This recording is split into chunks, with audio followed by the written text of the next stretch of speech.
And welcome to another live stream watch-along reaction. Today, we're taking a break from the World Cup to spectate the Battle of the North. We got CS Saint-Laurent versus Forge FC Canadian Championship 2026 quarterfinal leg 1. Here we are. I hope my World Cup friends do show up here. Even if this tournament is a lot more low rent than the World Cup. As I said, we're going from high-level champagne to $15 Walmart garbage. Well, not garbage, but sparkling cider. How about that? I think that's a better term. Either way. Here we are. How we doing, Dillon? How we doing? Starting 11s are as follows. It's been so long.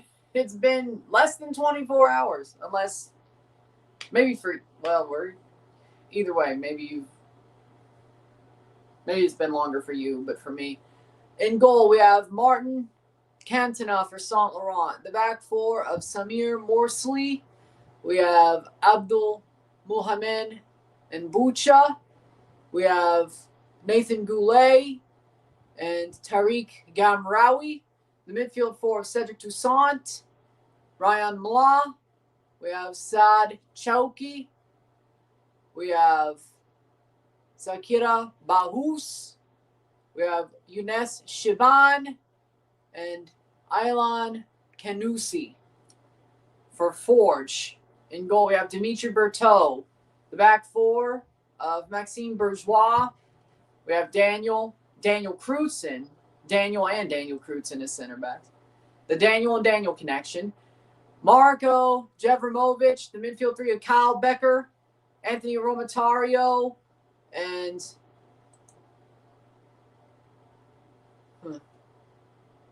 Agilas Sadek. He's new. Maxime Filon, Mo Babouli, and Nana Mpoma up top for Forge. The first leg of this tie. The second leg's on the weekend on Sunday. We'll be live for that as well because the World Cup quarterfinals are over. Becker has the start. Yep, and I'm glad to see it. It is a Can Champ game against Saint-Laurent, but let's let them get back into football, eh? Badass. Trying to make it back as quick as he can. Of course, because if you know CPL news, of course, Kyle Becker had testicular cancer earlier this year before the season started on the CPL side of things, and he got it caught. But he's coming back from that. If he's good enough to play football, he's doing fine. And we're glad about that.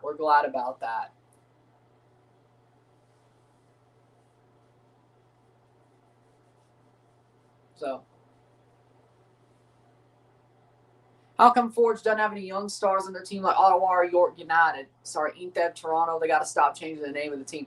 I still call them York 9 sometimes, so you got a point. But every team is U21s. And you have to play a certain amount of minutes of U21 football to make the playoffs in the CPL. So Forge does have U21s, but and let's also remember that Sigma FC is pretty much their whole academy that Bobby Smirniotis started, that a lot of the Canadian men's national team ended up coming from being Sigma FC. So let's not act like Forge doesn't have any youngsters, but are they based off of youngsters? No. Do they have young players that play a role? Yes. Do they play much of a role? Only really the number of minutes that are allowed. Because Forge cares more about winning. But they still have to follow the rules. So. And CS Saint-Laurent wearing navy blue, Forge wearing orange. So, yes, Inteb Toronto cares more about their young players than Forge does. in the fact of, oh, hey, somebody's CPL patch fell off the jersey. Kolosovsky and Sholajimo, those level players. Forge doesn't really have those, no. I mean, they have U21s, but, I mean, Dino Bontis, goalie, who isn't playing. Is Noah Jensen still had? I don't think so. He was. He's 26 now. Shit. Been around for a while.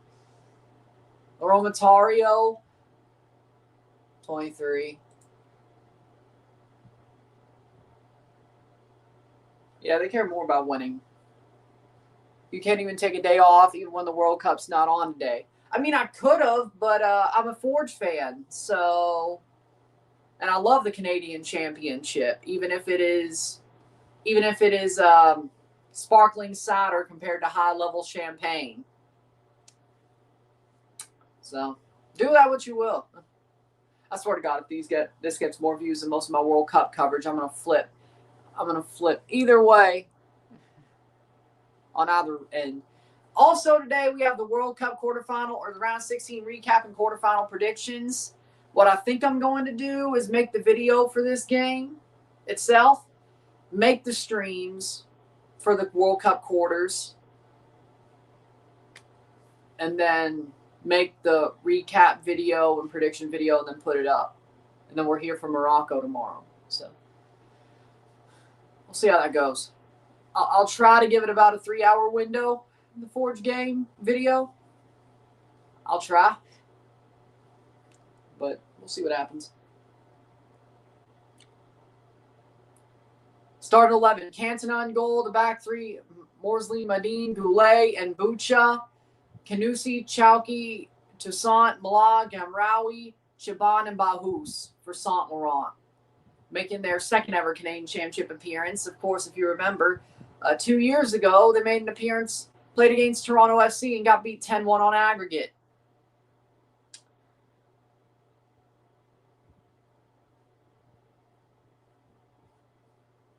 But they scored against Toronto, though. And that got their manager at the time, Matthew Sawar, the center ref. That got their manager at the time.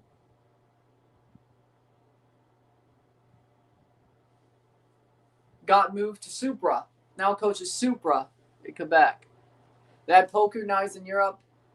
That Poku kid fought with Rion already. Oh. He did. Yeah, Quasi Poku was awesome, though. I miss him. It feels like things have kind of gone a little bit off the rails for Forge since they lost him, to be honest. At least when it comes to winning trophies or cups. Yeah, I miss him. Who doesn't? I mean, I'm glad he's doing well, though. In goal, Dimitri Berteau, your favorite goalie, son. Jevremovic, Batiste, Daniel. Oh, they aren't starting. Oh, well, okay. Fatma was wrong. Bourgeois, Becker, Romatario, Sadek, Babuli, Fallon, Filion, and Poma. It said Crutzen. What the hell? Fatma said Crutzen. What the hell? He's too good for the CPL. He was European bound. I know, but... Oh, no, I guess it is Crutzen because Batiste is in the substitutes. That's on One Soccer, not me. I guess it is Crutzen and Batiste is in the substitutes because they have him in the substitutes as well. One Soccer, really? Are we going to drop the ball like that? Okay. Yeah, it is Daniel Crutzen. Okay, there we go. Yeah, Batiste is on the bench. That was on One Soccer, not me. Fatma was right. I was right. One Soccer was wrong. As is usual. As is usual.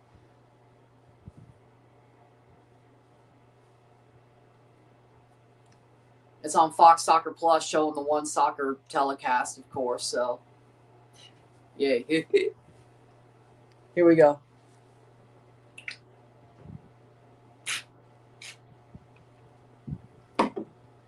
Yay.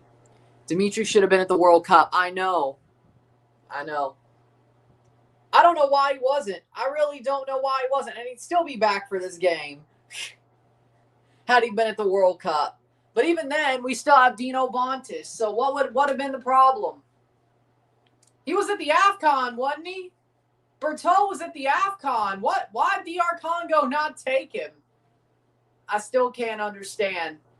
He's too overpowered for the CPL. That sounds to me like somebody could have played at the World Cup or at least sat on the bench. Man was class in the Champions Cup. Exactly.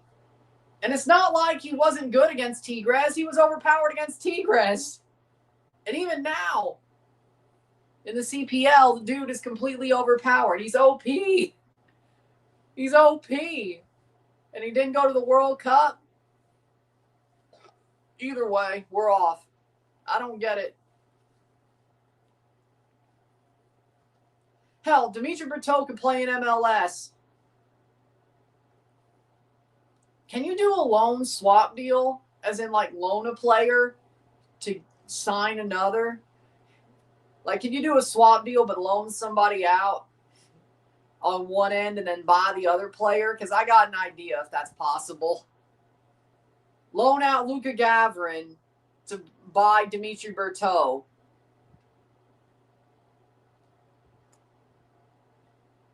Yes. Sounds good to me. Shit, if we had to just completely do a swap deal, I wouldn't even mind it. Either way, playing for Stade Boreal in Quebec. This game's being played at. Jevremovic, ball crossed in. Oh, my. No, it was headed away. But it still gets picked up. No, it wasn't. Now it is. Forge. Yeah, this does definitely look like sparkling cider compared to high-level champagne. I called it. 0-0. See if there's any. Nope, no comments on Rumble like normal. I'm disappointed. 127 minutes in. We'll review this game once it's over. Then about 3 or so hours after that review is up, I'll have the round of 16 recap quarterfinal prediction in the World Cup. As you can tell, this game is not a World Cup game. I have the small book. Feels weird, doesn't it? Feels weird. 2 minutes in.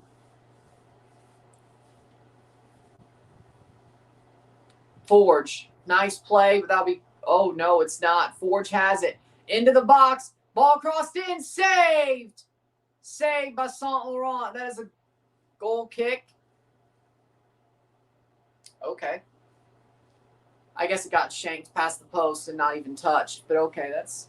I'm a little bit unsure of that. 79% possession to 21. Chakib Hossein is the new coach of Saint-Laurent. Of course, their legendary coach, Razaki, is now coaching Supra, who is playing right after this against Atletico Ottawa at Stade Boreal as well. So maybe I'll be watching that on behind the scenes, but probably 251. But either way.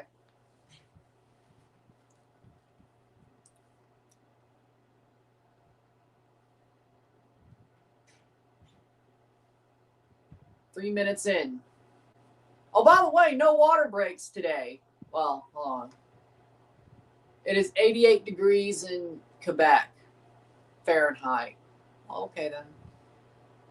Ball crossed in. Header. Oh, shot wide by Saint-Laurent.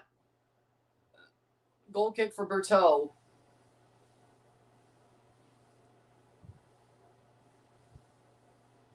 You know, I wonder if he's ever played at a high school level field before. Well, this is also Super Stadium, so.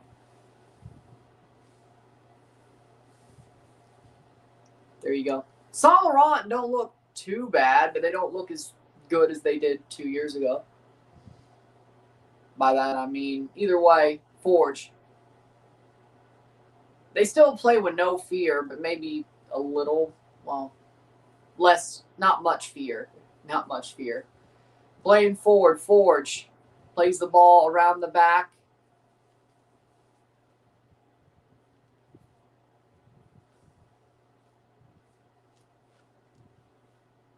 Ooh. Babuli. Babuli. Speaking of, Borges is on the bench. Good. Oh, good step. Good steal. But Saint-Laurent gets back on the ball. You're well behind. That's rare. I'm at 442. Wow, I'm actually at least not that behind anymore. I guess it was a Fox 2 problem. Well, and a Telemundo problem because it didn't take long for Telemundo to fall that behind either. Forge looks as this team nearly scored. They playing with their bench or what? Forge has rotated, yes. Yes, they have rotated. Daniel Crutzen is not as good as he used to be. Bourgeois and Sadek are bench players. And Poma, I'd say he could do either. Nathan Fillion. Back up. Aromatario back up. Becker, again, he's coming off of having testicular cancer, so and he's getting older as well. So probably, yeah, he's definitely not a starter this year. Jevramovich is a starter. Berteau is a starter, so let's see. Daniel N. Yeah, we'll go with that because they're both Daniels. Daniel N. is a starter. So we have 1, 2, 3, 4, 5, 6, 7. Booley is a starter as well. 7 backups out of 11. But let's also remember that Forge is one of the best teams in the CPL, and Saint-Laurent is a League One Quebec team. They should be able to rotate and handle this. And it's a two-legged tie, so it's not like you rotating could ruin everything in one fell swoop. Like, I don't know, a certain team who wears red playing at BMO Field did a couple of months ago. So, yeah, no.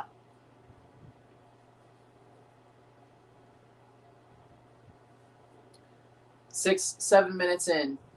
So, yeah, they've rotated pretty heavily. They just played, 2 days ago, Forge, actually? They didn't play long ago. I think they just played 2 or 3. They played Saint-Laurent on the road July 5th. This is July 8th, 3 days ago. Their last game was 3 days ago. Yeah, I can understand why they rotated. I can understand. But they're still top of the CPL, though. 31 points.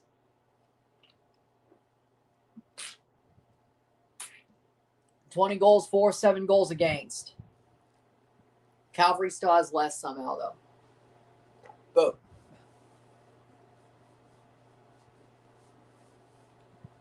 either way, 7 minutes in.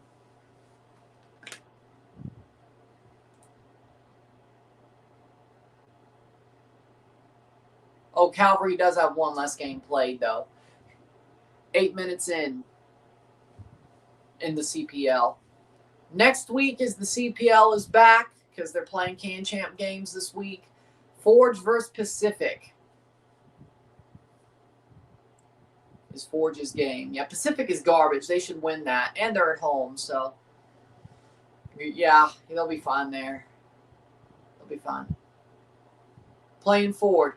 Saint-Laurent attacking.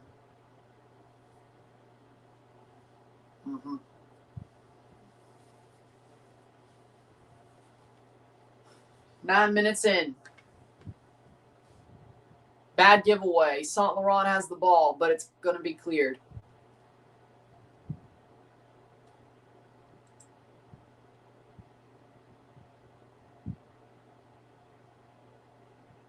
Ooh. Oh, they play Inter Toronto in Toronto or York on July 26th.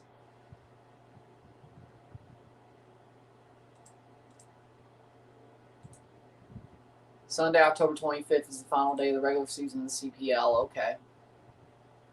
Damn. Oh, Calvary away on August 15th. Oh. Shot wide.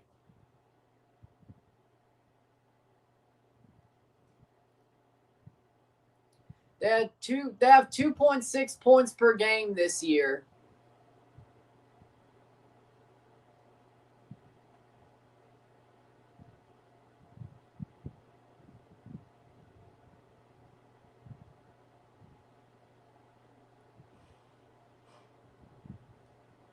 Best record so far in Forge history, mind you.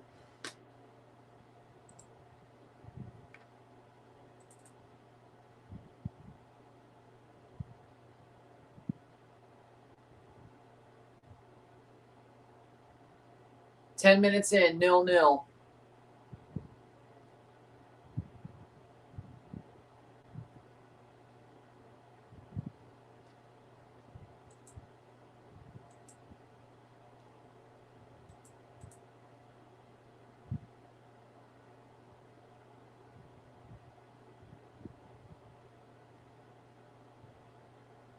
Forge. They do kind of look a little bit.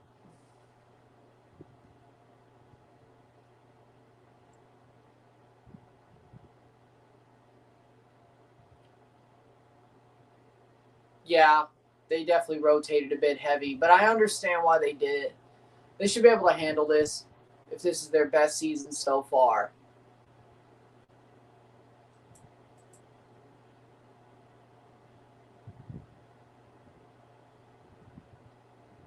Shot blocked away.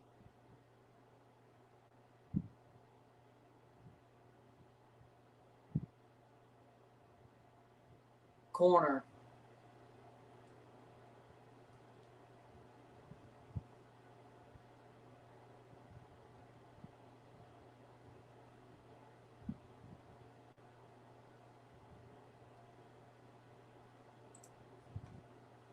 Corner. Saint-Laurent. Saint-Laurent actually, yeah, they don't look half bad. They ain't a bad team. They're a very good team, and there's nobody to break for Forge. Yeah, that's going to work amazingly. That's out for a throw. Foul. Saint-Laurent free kick. Nobody was running for the break. That's the sad part there. Like, nobody. They get the ball back, and then just, I don't understand. Yeah, this is not characteristic of Forge. This is not characteristic of them. Not at all. Playing forward, good steal, but not. They're not paying attention.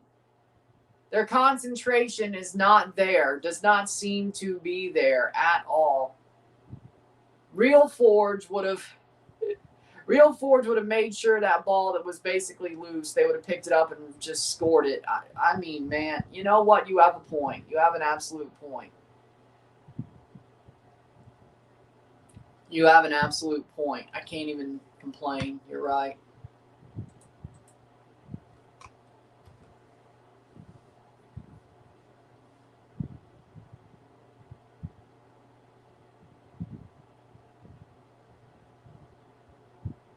Thirteenth minute.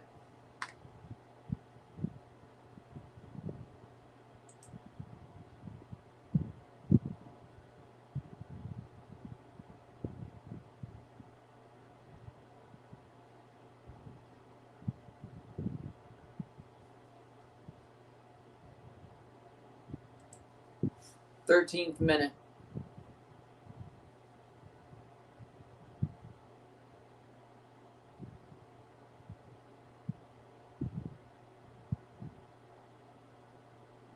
Nil-nil.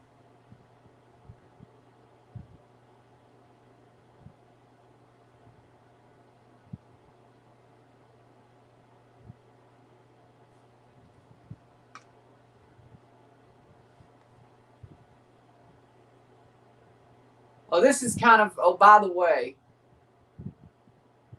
Argentina FA caught up in the middle of alleged $300 million money laundering investigation by the FBI amid the World Cup. The FBI reportedly investigating the Argentine Football Association over suspicious financial activity. Huh. Maybe they are actually cheating.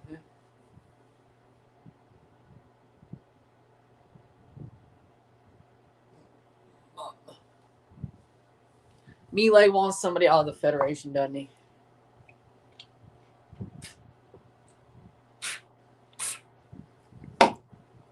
Nil-nil.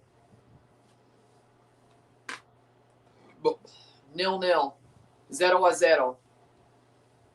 Not that I know enough scores in French to even. Either way, Villian, Becker. Over the top. This is a little bit depressing. Nana Ampoma in the box. Shot, goal! Goal!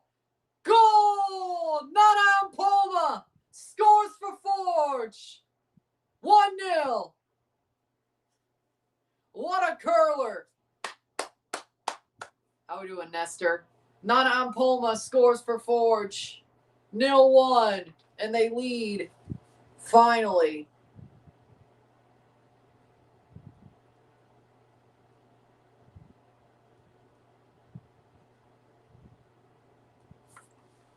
What a run into the box for Ampoma. Gets in, curls a shot to the far post, and it's in. 1-0 for Forge. Forge leads 0-1 at Stade Boreal. Was it pretty? The first 11 minutes or so? No, it was not. It was not. But they have the lead. I'm a lot more comfortable. Were Forge playing at their best? 0-1. 0-1. Banger. That was awesome. 16th minute for Nana Ampoma. He's who bossed that thing. Captain or Endo? Captain or Endo? I have to ask. I have to ask. Pack Stadium going wild. Well, I think more people are going to be there for the Super game than the Forge versus Saint-Laurent game. That sucks, though. You know, a local Quebec team gets to play the best team in the CPL, and nobody's there. Well, right now, and historically, maybe last year, no, but currently, yeah, Forge is the best team in the CPL, and historically they are. This is their best season so far. If you look at their win percentage and points per game, this is the best season they've had so far. So, I don't know if that's going to change. It probably will. Definitely captain. Fair enough. 17 minutes in. 0-1 to Forge. Can Forge calm down and be more comfortable and grow from this? I think they will. I think they were a little bit nervous, especially the guys who don't get as much of a run. Free kick for Saint-Laurent, offside. I think the guys who got less of a run were a little bit nervous. But it's not like Saint-Laurent is parking the bus like another League One Canada team would against Forge. Saint-Laurent, even though they lost Razagi, still seem to have that no-fear mentality. Seem to have we're not afraid of playing anybody mentality. Seem to have the mentality of they can play the game of football and they're going to actually try to play the game, even if they're outmatched. So I have not seen, I've seen like a clip of it, Goal. I've seen like a clip of the movie Goal, but I haven't watched the movie. I think it's a Disney movie, so I can't even watch it if I wanted to. Well, it may be on Hulu. I don't know. Either way.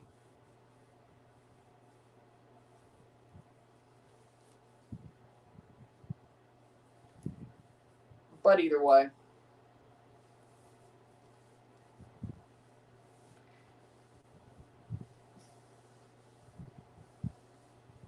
The movie where the kid plays for Newcastle. 19th minute. You would think Dillon would love that movie. Because, you know, Newcastle's part of it. Have you seen Shaolin Soccer?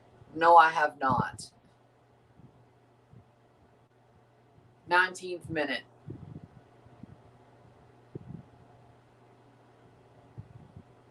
as you know, free kick for Saint-Laurent from a very good angle, by the way.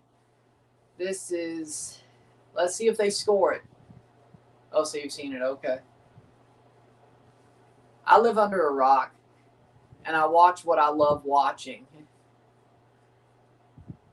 I watch my comfort shows and comfort movies. I don't exactly like either way. This game is on Fox or One Soccer, Fox Soccer Plus. Shot, oh, wide. Be a goal kick for Berteau.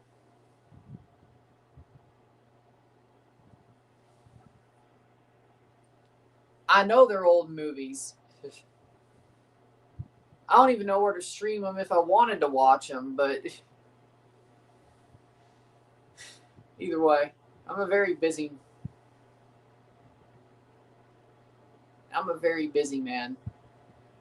I do what, even if you tell me to do something, I probably won't do it. So 20 minutes in, I watch enough football as it is. Do I need to watch the movie? Playing forward.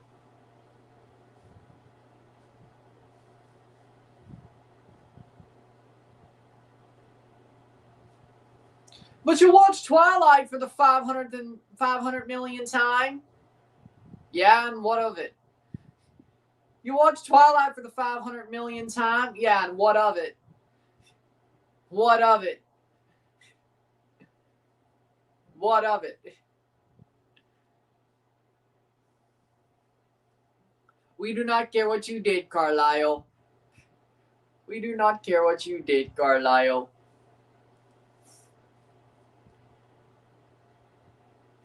You nicknamed my daughter after the Loch Ness Monster?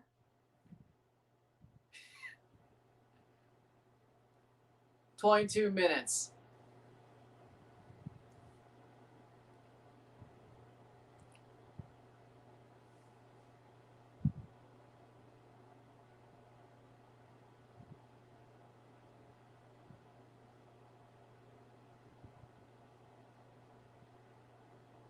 Hello. No, I will never name any of my future daughters Renesmee. Don't worry, that will not happen. It will not happen. Don't worry.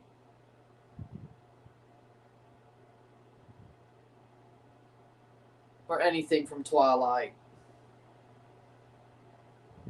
Don't worry, it won't happen. It won't happen.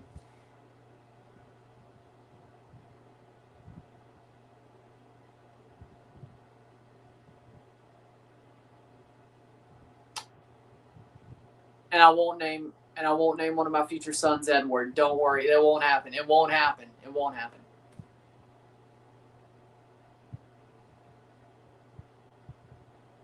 Or Emmett, or Jasper, or Carlisle, or it won't happen. Don't worry. Or Jacob, it won't happen. Don't worry, it won't happen. I'm surprised. Honestly, yeah, whatever. 23rd minute. 1-0 to Forge. Oh, so there is a water break. But are there commercials, though? No, it looks like they're actually going to keep the camera on the players, but there is a water break. I spoke too soon. But no commercials. It's like Telemundo. But it is 88 degrees in Quebec. Now there should be a water break. And they're playing outdoors at a high school stadium. Yeah, no, you need a water break. It's not like they're playing at frickin' Jerry World, eh?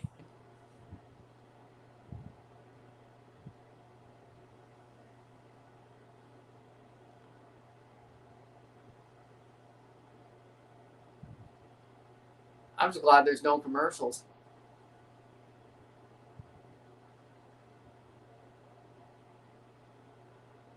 You think One Soccer would show commercials of it? 24th minute. You think they would? Just give me like 2 Carlsberg commercials, a Telus commercial, and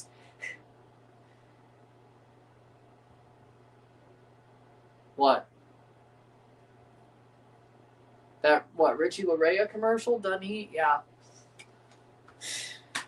Speaking of Richie Larea is an all-star in MLS this year. Toronto FC has an all-star. Let's go. We have an all-star to play in the all-star game. I can't believe it.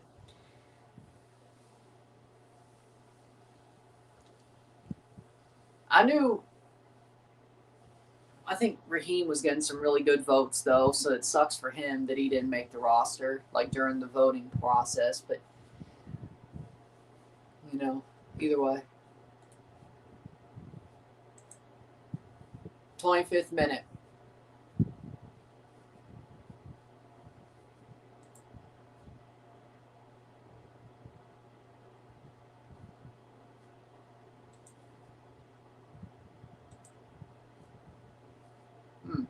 Shalina Zadorsky to AFC Toronto. Well, good. That's a big move.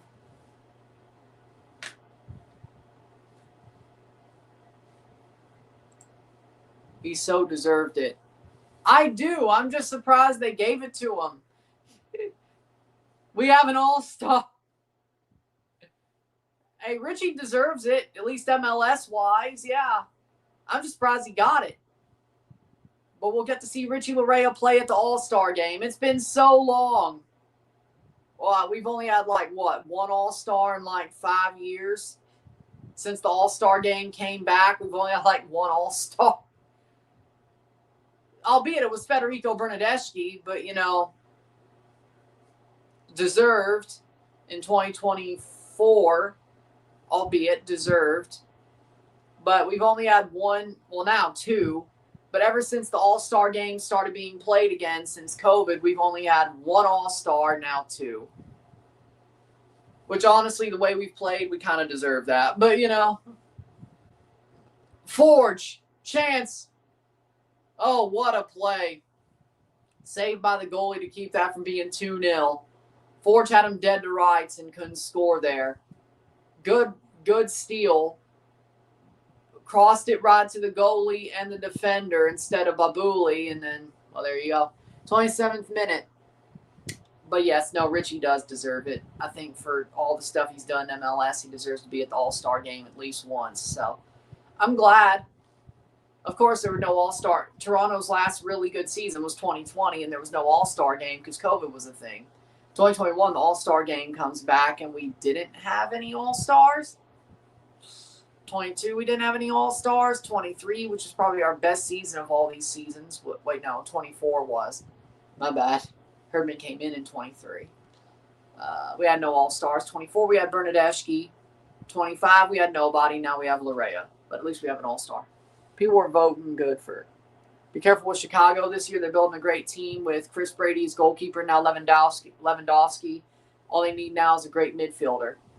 Here's the thing about Chicago. They've been building something good since last year. Greg Berhalter's doing a damn good job with Chicago Fire. He's doing amazing. And all the respect. Over the top. Berteau catches it. Goal kick for Forge, 29th minute. Greg Berhalter's doing an amazing job with Chicago, but I've always felt like he was a better club manager anyway. So I'm not surprised by any means that he's building something good in Chicago, and they're doing a good job. They're definitely growing and being better than they used to be. Caught, kicked away by the Saint-Laurent keeper.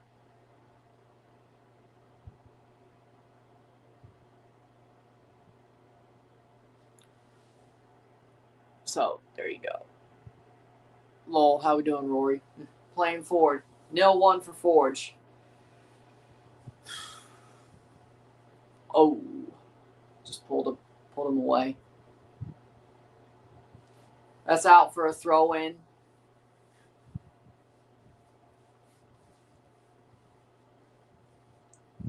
A black t-shirt on an 88-degree day doesn't sound exactly like a smart idea, Bobby, but flex, I guess.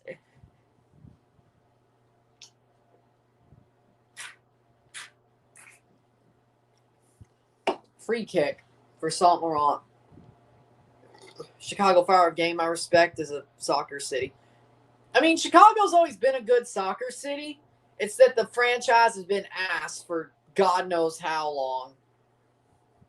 But, I mean, I'm just glad they're actually trying to do some. I mean, you know, they're a very historical club when it comes to MLS.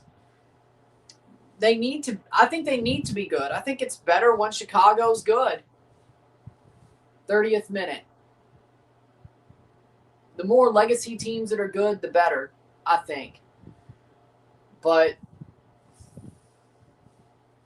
like, I want the Galaxy to be good. I want Chicago to be good. I want San Jose to be good. I want Colorado to be good. Houston, do we count them? I want Houston to be good. Ideally. I don't know. Is Toronto a legacy team at this point? Do you think there's going to be more European signings for the MLS season? Yeah, of course. There are going to be players that come over this summer because that's about the time that it happens. And I guess the good thing about them flipping the schedule, even if I think it's a dumb idea, is that players will come in for a full season when they do leave Europe instead of half a season to start, I should say.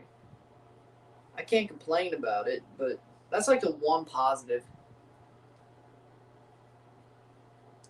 My team doesn't play in Miami weekly, so playing Ford.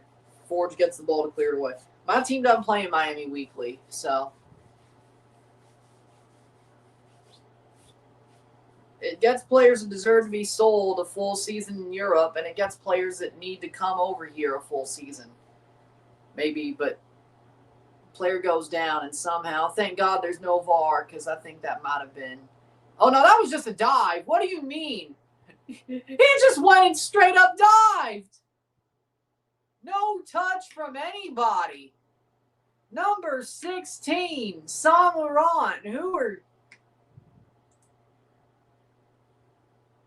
Balnus. Zakaria Bahus. Zakaria Bahus. You are a fraud, diver.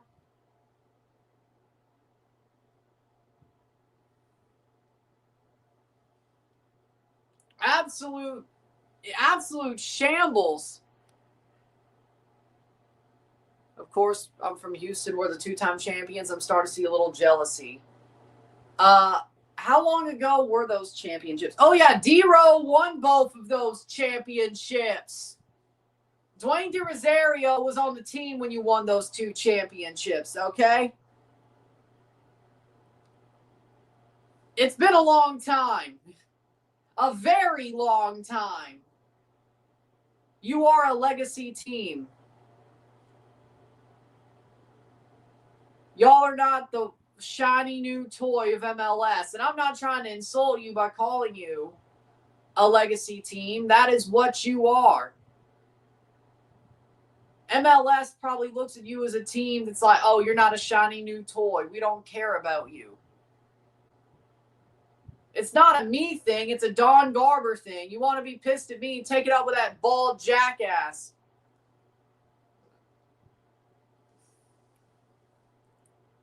I'm not calling y'all a legacy team to insult you. If you think that's an insult, now from Don Garber, it is probably an insult. But for me, it's not. I just said I want the legacy teams to be good. Houston is not good right now. I want Houston to be good. It's better than these no-name. I mean, besides, well, some of the expansion teams have a good fan base, but, you know.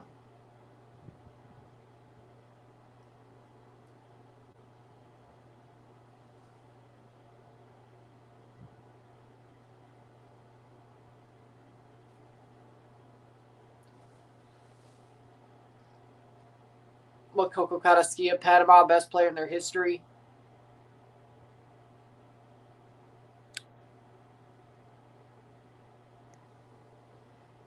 I thought it was fun when you beat Miami. I thought that was cool. 35th minute. I'm not jealous at all.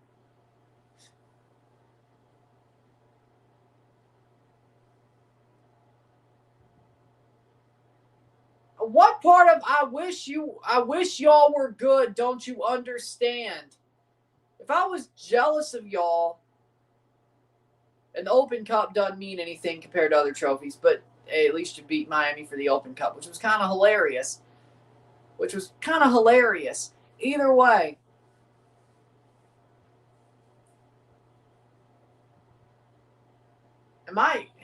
I know I'm like half tired and shit, but come on now. Playing forward.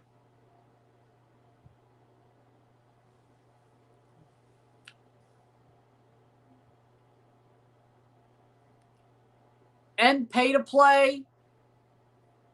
More youth academies that are free. And pay to play. More competitive leagues. More serious competition at the youth levels.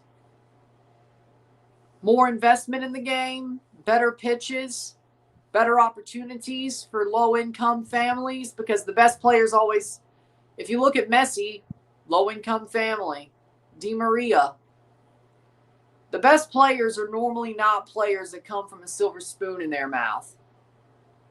Ironically enough. Cristiano, low-income family. So you need more opportunities for low-income families to put their kids into football. And free academies and better competition. Yeah, I am too. I blame YouTube. They didn't utilize me correctly. They put me on the bench when I should have started every game. They treated streamer Ronaldo better than me. They treated Speedy Ronaldo better than they did me. I should have been starting, not on the bench. I know how Gonzalo Ramos feels. I deserve better. I deserve so much better.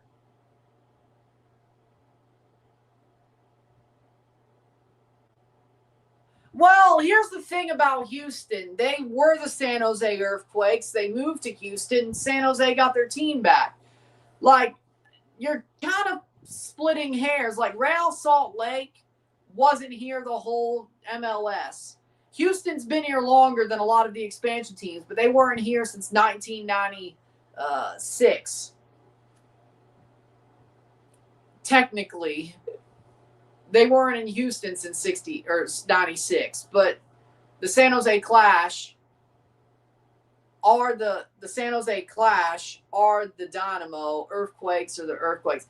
Either way, the Clash became the Earthquakes, which became the Dynamo. They got the Quakes back, the Dynamo or the Dynamo. So I was more splitting hairs. Like, are they a legacy? I would put Dynamo as more of a legacy club, but it depends on how you define it. If you define legacy clubs a inaugural club like the Crew or the Galaxy or the Rapids, then there's that. But then there's legacy clubs that came in. I'd say Toronto FC is the cutoff, in my opinion. Truthfully. Like TFC was around before the season Beckham came in. I'd say Toronto FC is the cutoff. If you want to go that far, we're either the first non-legacy club or the last legacy club. It's either or. That's the line. That's the line.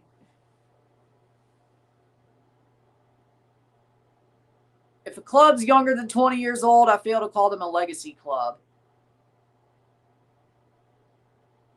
Unless you're like a team like the Portland Timbers or the Seattle Sounders. Then you have that sort of wrinkle where the Timbers have been around for ages in multiple different leagues. Same as the Vancouver Whitecaps. Same as the Montreal Impact, CF Montreal. Same as the Seattle Sounders. Then you have that wrinkle of those, and the Earthquakes as well, and Orlando City. Well, no, Orlando City wasn't around that long in the lower leagues, but comparatively.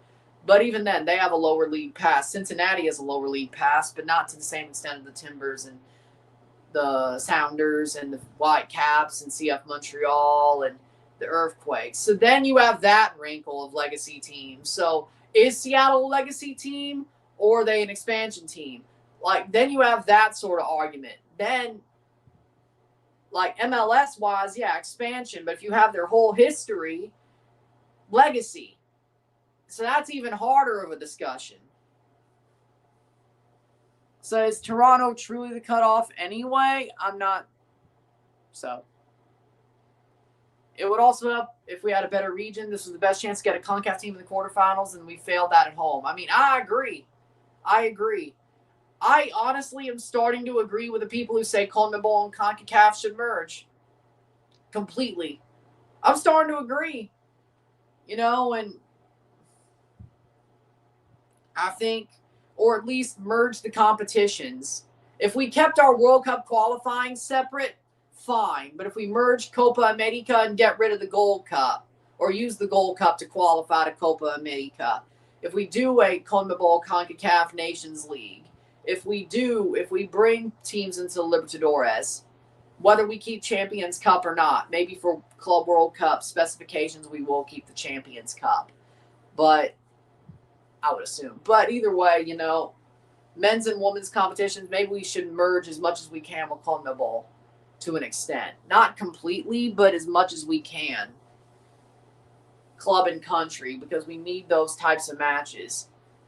Because of the Nations League and because of CONCACAF qualifying, the reason why it was the best chance for these three teams to get to the quarterfinals is, yeah, they were hosts, but that also leads to the fact that they had open windows to have friendlies, very good friendlies. And for the bad part of it for 4 years is Canada, Mexico, and the USA never truly got good friendlies.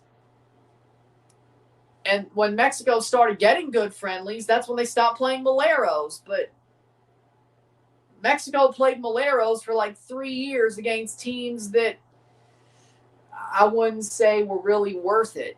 Canada's friendlies, I mean, they got the best they could, but they're still very poor comparatively to the FMF and U.S. soccer. They tried. I'm not saying Canada didn't try.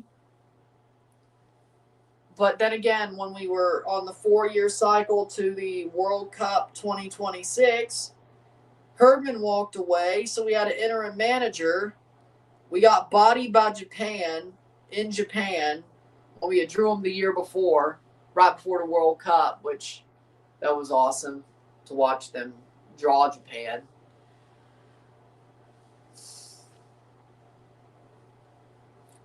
We lost our manager. We lost to Jamaica at home in the Nations League. We had to play a play-in game in the March window to qualify for the Copa America against Trinidad, and that's all we did. We didn't find another game, which is stupid because we had the chance, but we focused everything on Trinidad, and I understand why we did that to an extent. But either way, 43rd minute. Then we played Copa. We got to the semifinals.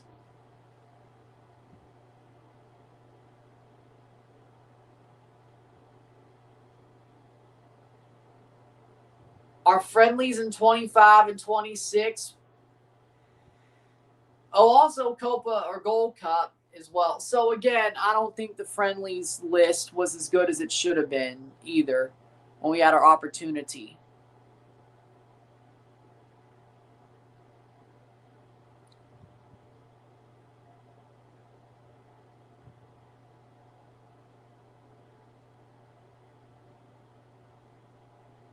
I'm not upset at Canada, but I'm upset. I'm not even upset at Mexico. I'm upset at Jorge Sanchez, but I'm not upset at Mexico. And I'm upset at the United States. If anybody, we should be most upset at the United States, to be honest. They had all that pressure heaped on them because of the Balogun situation and the corruption of it from the Oval Office. 44th minute. If anything, we should be most pissed off at the United States. and Jorge Sanchez. Mexico at itself, no, we shouldn't be pissed off at Mexico. They fought their asses off. They just put themselves in a hole. Or I should say Jorge Sanchez put them into a hole. Canada, we shouldn't be pissed at. They did what they were expected to do, if anything. And they did a little bit better than they were expected to do. It just went completely to shit in the second half. So we can't really be mad at Canada, can we?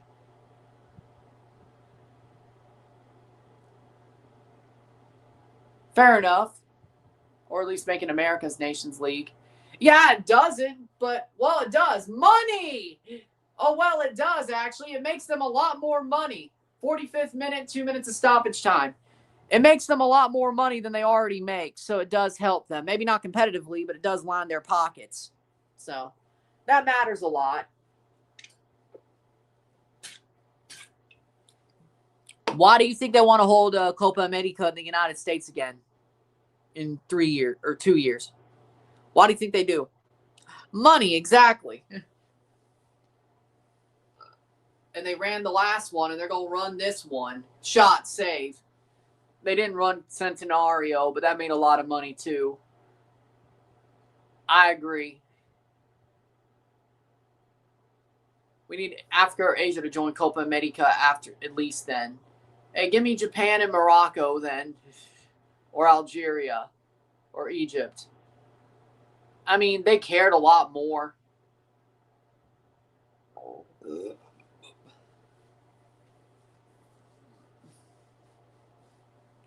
CONMEBOL and CONCACAF merger only makes sense for the Copa America because we got a lot of these teams making the World Cup. Goodbye because CONMEBOL clears CONCACAF. I still think at least 2 of the big 3 would make the World Cup through CONMEBOL. Canada might be in a bad position, but or a tougher position, but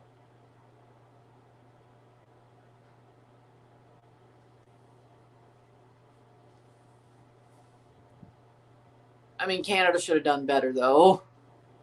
47th minute, if that's our ideal. I'm not surprised.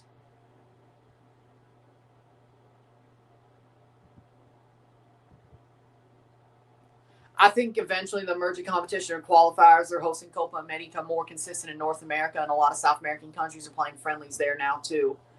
47th minute, it's halftime. 0-1 for Forge. 45 minutes in. I mean, they've been better possessionally, and they have had the goal.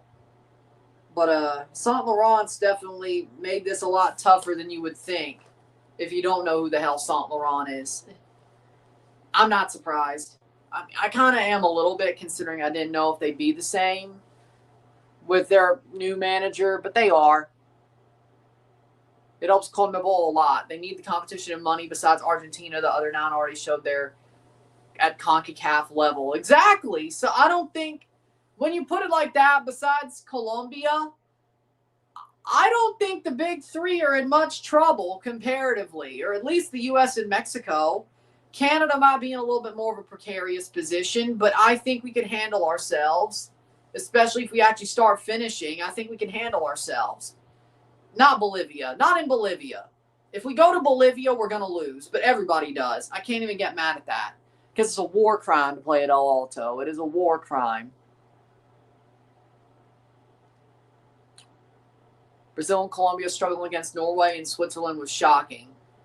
Well, I mean, Norway has the best striker or the best finisher in the world as of so I don't know exactly why you're shocked there. Yeah, Colombia struggling against Switzerland was shocking, especially with Switzerland not having Manzambi. That was sad. That was a bit sad. I expected a little bit more out of Colombia, but we'll talk about that in the recap video. I mean, there's a lot more money in UEFA, and there were more teams in UEFA at this World Cup, so it seems a little bit less fair. Well, I guess a lot of confederations got more teams, but either way, you know, I mean, I think the money is being very much more, the actual power players' money is being, what's the word?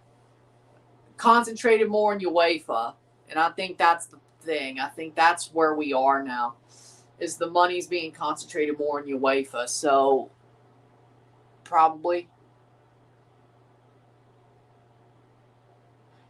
Promise David is him. That's how. Promise David is him. Free Promise David. Free Promise David. Free Promise David. Free Promise David.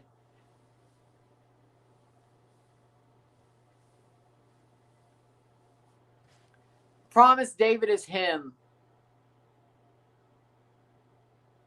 I think AFC got the worst of the spanking. Yeah, I'm shocked Australia was the last team left out of Asia. And they were all out the round of 32 at the very least. Because Saliba and Promise David were playing. Exactly. Especially Promise. Promise is him. Promise is him. That's my answer.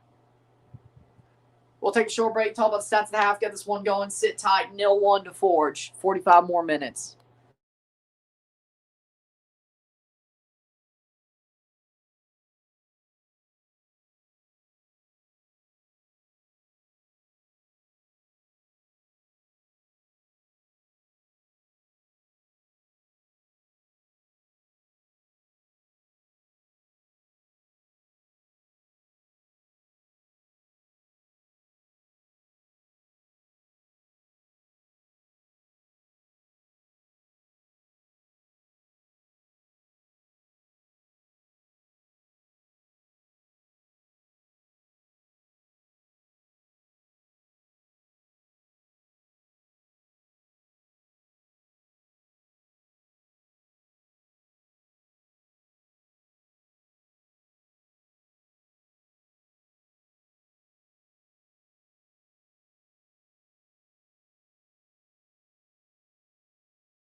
We're back for the stats of the half. I'd say Promise and Jonathan, maybe. Or at least Laren until Jonathan gets his form back. Promise and Laren until Jonathan gets his form back. And then Promise and Jonathan after. I don't want to see Oluwaseyi starting one bit, though. No, not at this point, no. But what about Eustachio? Yeah, Kone should start in the midfield, but what about Eustachio, though? Unless you want, I don't know. Either way. 45% possession to 55% possession, 5 shots to 3. Oh, Saint-Laurent has more shots. 1 shot on goal to 1. We have 160 accurate passes to 218, 80% pass accuracy to 87, 1 corner to 0. 5 shots to 3, 1 shot on goal to 1, 200 passes to 252, 80% pass accuracy to 87, 12 throws to 6, 1 offside to 1, 0 yellow card to 0, 0 red card to 0, 2 fouls to 7, 0-1 at the half for the Forge game. Overall, I think Forge have been the better team, of course. You would expect that. But Saint-Laurent's not afraid to play Forge. Saint-Laurent is still not a team who's afraid of playing a bigger team. They're not. Because if their new manager made them a team who was afraid of it, you would notice. Nope, they still have that heart they had under Razagi when they played TFC. So, and played in that Can Champ. So, they're still that team. The question is, will it be better for Forge at home? Let's not forget, Toronto FC beat Saint-Laurent 2 years ago 3-0 in Quebec. They beat them 8-1 at home. So 11-1. 11-1 on aggregate. But, you know, so, I mean, Forge is kind of on that same path. I think they'll win this game by multiple goals, but it'll be a little bit of a struggle. And then the second leg will be more of a dominant game for Forge, or Sunday, I should say. Yeah, Jesse Marsh is staying as coach. He signed a 4-year extension before the tournament even started. So, yeah, he's staying as coach. He did good enough to stay as coach. Not that I'd like to see him reflect a little bit after this tournament and maybe make some changes. But other than that, we go from there.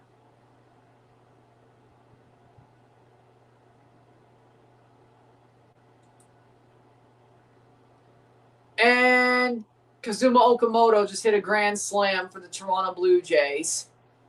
Okamoto!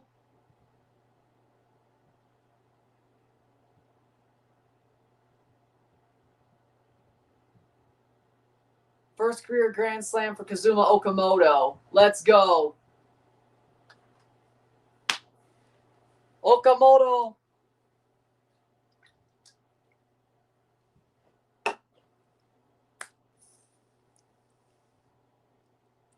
I think it hit the roof of the Levi's Landing. Yeah, that's a homer. Let's go. The Dragon is working. Is Javier Aguirre the only coach leaving out of the 3 teams? As of now, yes. The USA are still going to try to keep Pochettino.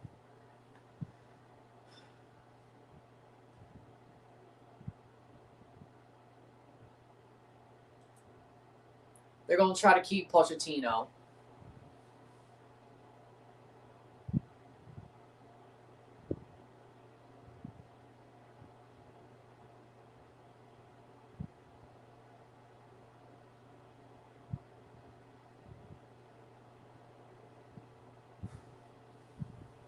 So, Pochettino for now. Even the Argentinian Federation said they would like to do more friendlies in the USA so that players from Europe can rest more from travels rather than traveling to South America. Oh, my Lord. Is everybody doing Moleros now?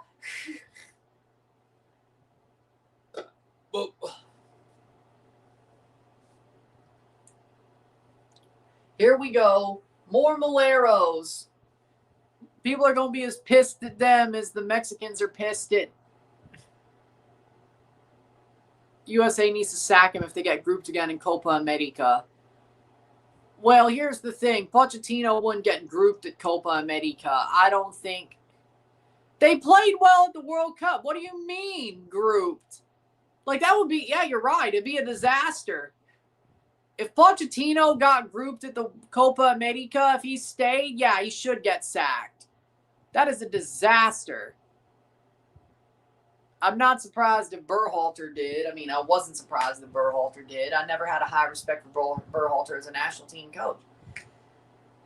As a club coach, he's better, but Pochettino is Pochettino. If Pochettino got grouped at the Copa America, yeah, he should get fired. I mean, Berhalter did. I'm surprised they did that. Which led to Pochettino. So, with one friendly in Miami or New York, they'll make the money for 2 friendlies in South America. And we're off in the second half, 10 friendlies in South America. So, yeah, you're right. If Berhalter got sacked for getting grouped at a Copa America and it took them 2 weeks to figure out that they wanted to do it, Pochettino should be gone in an instant if he got grouped at Copa America. Now, of course, I don't see that being a possibility. I mean, I don't see that being a realistic outcome if the USA goes back to Copa America. Because the USA is hosting Copa America and they invite CONCACAF teams, and if it's hosting, I'm sure the US will be there themselves for sure. But, well, funnily enough, the USA still had to earn it last time and the US hosted it. So there you go. Bay on for Shaban for Saint-Laurent at the half. Can Forge pull ahead? Good tackle by Saint-Laurent to get the ball back. Shot over the bar. Wow, what a great World Cup. Yeah, I mean, it's been the best World Cup ever. How we doing, El Nini? It's been the best World Cup ever, but right now we're focused on the Canadian Championship today on this off day in between World Cup games. We're taking a World Cup break to focus, to spectate the Battle of the North. The Battle of the North. 46 minute. Ooh. You go for Argentina and Norway, says Nestor. Of what's left? I say Morocco. I go Morocco. Lots of teams like Egypt and Iran can play to the level against Belgium, but the U.S. can't. Because Egypt and Iran, they didn't have pressure absolutely just avalanched all over them because of corruption and bullshit. The U.S. did. And the U.S. also, that pressure, or what led to that pressure, also pissed off Belgium to high heaven. Belgium was playing angry. The USA was crushed under pressure, which Egypt and Iran did not have. Now, New Zealand, on the other hand, they just aren't good enough compared to the quality of what Belgium still has, even though they're old as shit. But they might actually have some real quality anyway, besides their old players, because look what happened there against the USA. Playing forward is Forge. So, either way, you know. Iran and Egypt could play free. Iran, they were the team running on spite. As in, they were the team running on. They were getting treated like absolute shit.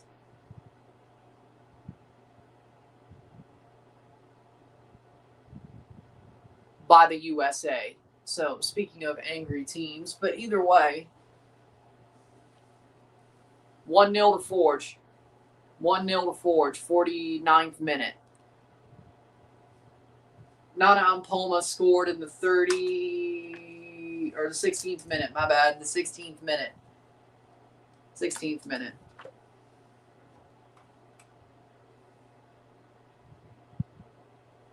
You know, Ryan, you ever just sit back and wonder what happened to life?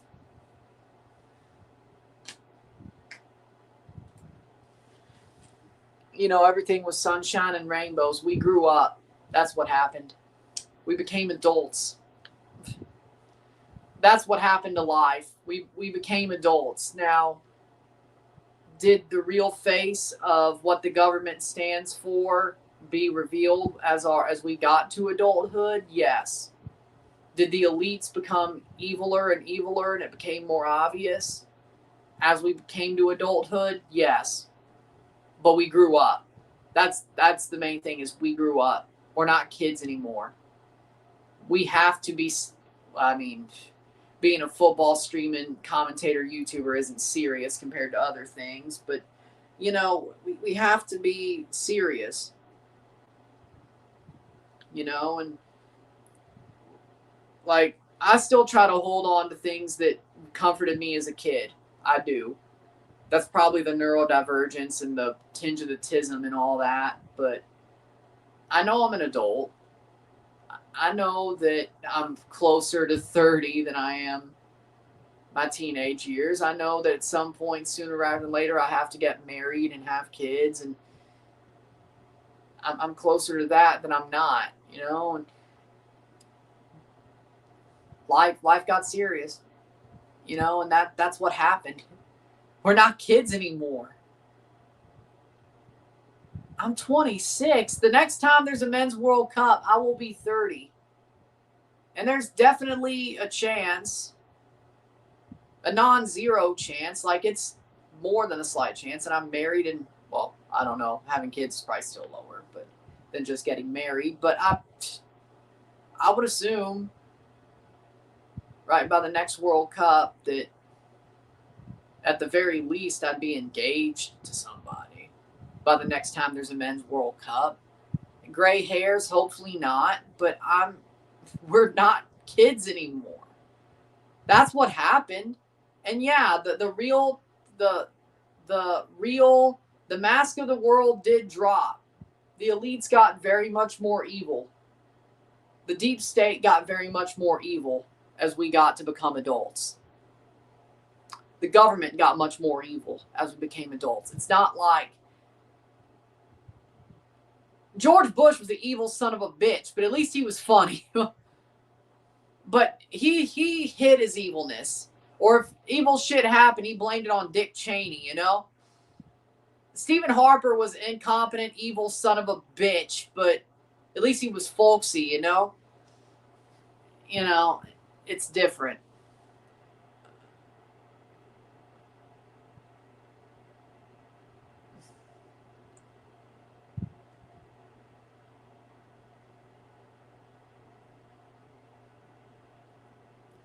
Roo! Roo! Roo! Roo!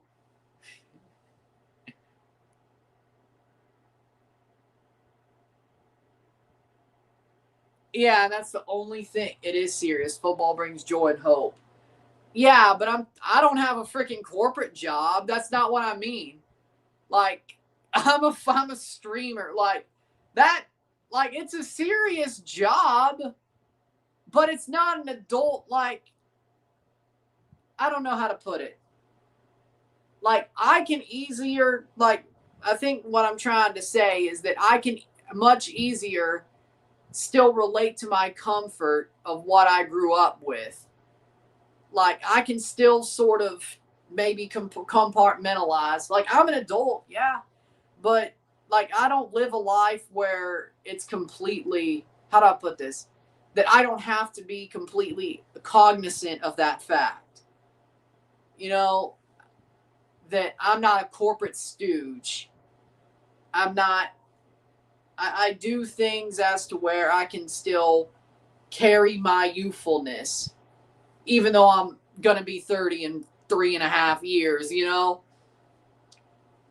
I get to still be youthful and act like maybe, I do look younger for my age, even with the beard, but I don't know exactly what I'm trying to say. Like, I don't have to be a stuffy, dreary pixie from Fairly Odd Parents jackass, Like, here's how I'll compare it. Speaking of comfort from my youth, you know the Pixies from Fairly Odd Parents? Ben Stein did the voice of one of the Pixies. I'm not a pixie. I'm Cosmo. You know? I'm colorful. I try to be a little bit airheaded at times, you know? I'm more like Cosmo than a pixie. You know what I'm saying? That's the best I can use. That's the best comparison I can use. I mean, I'm a little bit smarter than Cosmo, but I definitely like to act airheaded at times. You know? But I'm not a pixie. I'm not dreary. I'm not gray. You know, that's the best comparison I can make. You know, I mean, you're right, but I don't know. Well, it's why it's common as adults, you always find your way back to your childhood interests. I didn't video game for about a decade. All of a sudden, I'm into gaming again.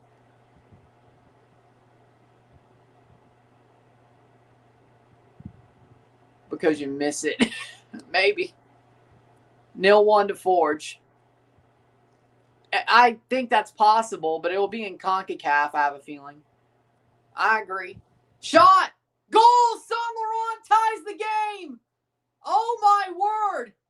Honestly deserved. Honestly deserved. Goal for Bahus. Honestly, that was deserved. They've played well enough to draw this game. Zakaria Bahus scores. Honestly, they played well enough to draw this game. I say Forge got to bring on the big guns. I say Forge has to bring on the big guns now. It's a good job being a YouTuber, you're a creator, you're free, it's worth more than a 9-to-5 job. That's the worst. Fair enough. Fair enough. I don't know. I just feel like maybe it's a good thing that I'm free. Maybe it's a good thing that I can be however I want to be and not be, I don't know. I don't know. I just feel like in some ways I'm behind. Even though I am 26, it feels like in some ways I'm a little bit, like I try to, I don't know, 56 minute. I don't know. It just feels like 1-1. Maybe it's a good thing to feel behind. I don't know. Maybe it is. In this type of world, maybe it's a good thing to feel behind and maybe have my head dug into the sand as much as I can. I don't know. Maybe it is. I don't know. Maybe I'm lucky. Maybe I'm in the right. I don't know. Nice goal. Can't hate. Yeah, it was awesome. Courage the Cowardly Dog. That's me. You're not perfect.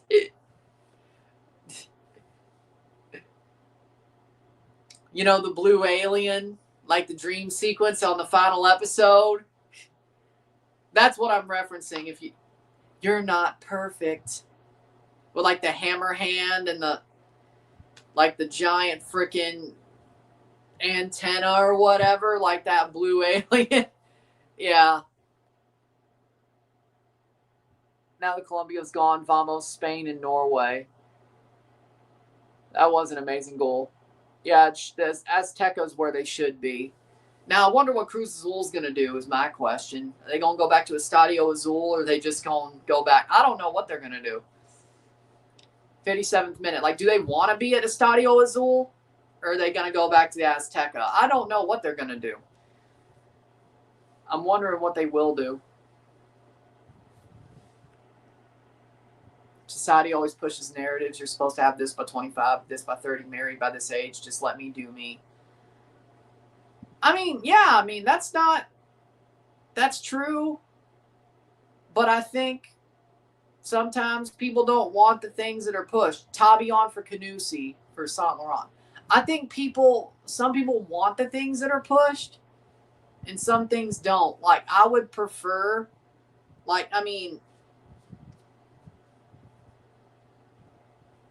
am definitely more of a hopeless romantic than I am a playboy. But that's really tough nowadays. You know, there's rare marriage material in this world. Like,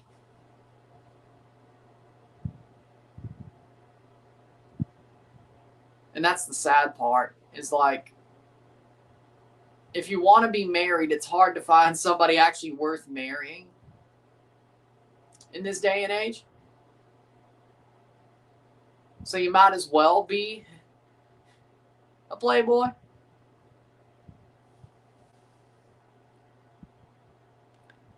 It's Azteca. It always will be Azteca. Like, for me, if I get my heart broken by the one I think I'm going to marry, I'm going to become the next Mr. Cannon. And that's facts. I don't care. It's either I get married to the person I think I'm going to marry, or I am going to turn into Mr. Cannon. It's either or. I don't care. It's either or. It's either or. Well, thank you. It's either or.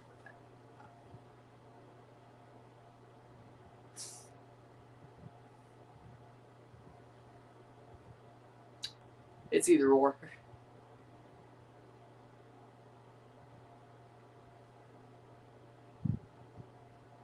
It's not, but that's because I'd rather, like, personally, I'd rather have the white picket fence, the farm, the acres, the family, the marriage. That's what I'd rather have. But nowadays, it seems like you better find somebody who's actually worth it, or you're going to be fucked 6 ways to Sunday.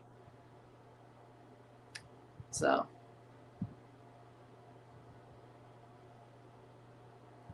Three subs for Forge. Patton coming on. So.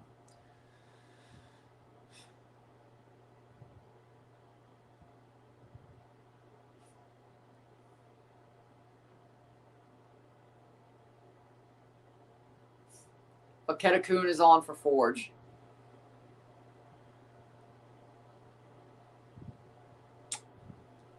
Becker off for Patton.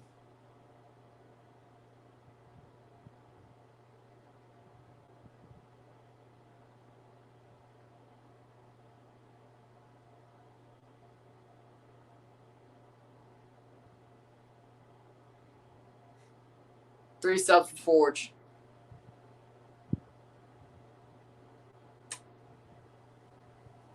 With that being said,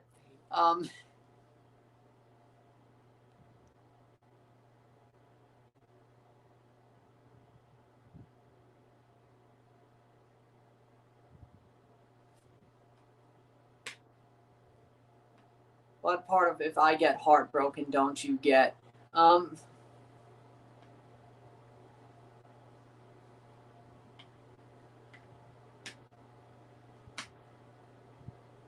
Where do I watch the game? I got on Fox Soccer Plus, but that's just the one soccer the telecast. One Soccer, Fox Soccer Plus. I don't know where the third-party streams are anymore. Yeah, Bedard being out sucks. I hate to see it, man. It sucked to watch Bedard's injury. That was painful. I could only imagine. And he's already had a shoulder injury, right? Like, this is his second one. Yeah, 4 months. He got surgery, and he's out for 4 months. Like, didn't he already have a shoulder injury?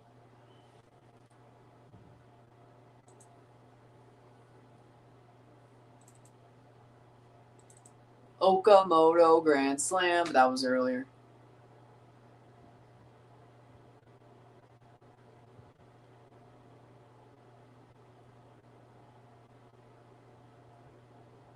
Huh. No way. Pocinha to Monterrey. That's bullshit. That's got to be bullshit. 1-1. It's okay about being heartbroken. Sammy only had the WWE title for a week. Oh, I hate that, but that's different. At least it was CM Punk and not that bastard Cody Rhodes. At least he dropped it to Punk. I can live with that. As long as Punk doesn't drop it back to Cody, then I'm going to flip a table. Playing forward. I will flip a table in that case. Buddy, I will flip a table.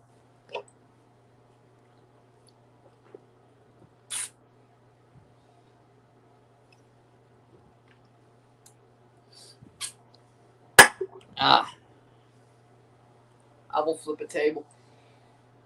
No, Cody. Oh, he will on SummerSlam. I swear to God, no. Punk better win at SummerSlam, I swear. If Cody wins the title again, I'm going to flip a table. Borges coming on. Oh, Forge is making the rest of their subs. Batiste and Borges. Oh, they're trying to win this game. Good. Good.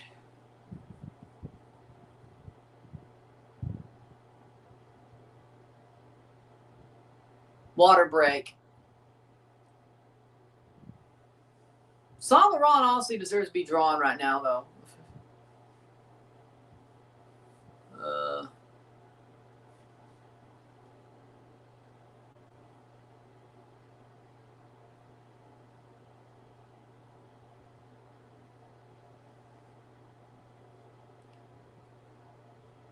We need an evil Cody Rhodes. Well, I would like him more if he turned heel, because that's what he should be. He should be Homelander, because that's what he is. Cody should turn heel. Then I at least would respect him for being who the fuck he really is. No, Homelander Cody. If he's going to turn heel, he better not do the dashing or grotesque shit. Give me Homelander. Because that's what he exactly is. Cody Lander. Give me Cody Lander. At least he would be who he really is instead of a bullshit fake John Cena. Or a wannabe John Cena plus his father plus freaking Hulk Hogan. Give me Cody Lander. Please, God. At least if he turns heel, he can be like, well, I like Cody, eh? Because he's actually what he is. 5-0 Blue Jays, bottom third. We got to get that win. Let's go, Blue Jays. Let's go, Blue Jays. Would you like Cody? Oh, that would be annoying as shit. Even more annoying than the bullshit he is now.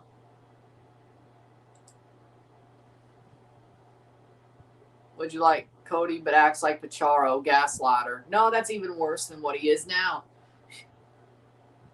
Borges and Batiste coming on for Forge.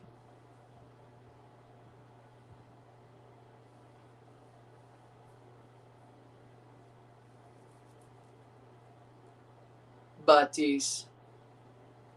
I need Forge to figure this out, man. Corner for Saint-Laurent. Water break is over.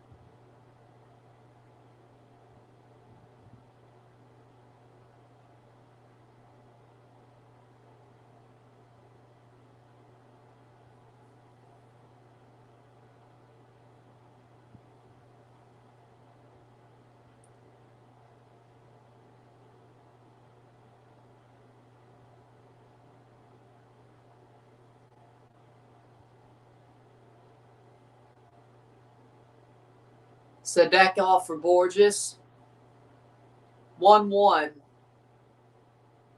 And Poma off for Batiste. That's quick. You already got a yellow card.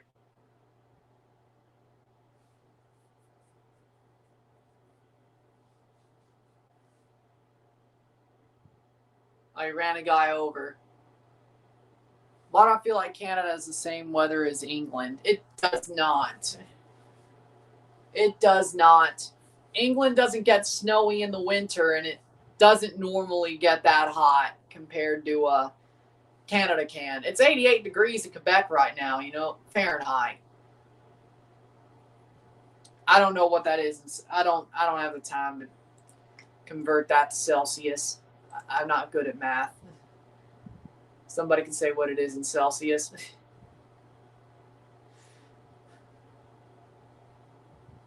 I'm not good at math. I don't even remember what the freaking conversion. That's a free kick. I don't even remember what the Celsius Fahrenheit conversion freaking equation is anymore. See, why do they teach us that in school when I don't even remember? You mean like sunny? Well, that just depends. Either way, 69th minute. Like, they have more sunny days. Well, no, there have been sunny days, like actual completely sunny days in Canada.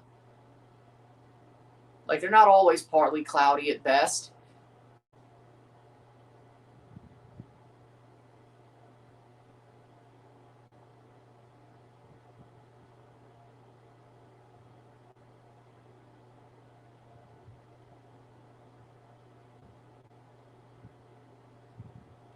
Out for a goal kick, 70th minute.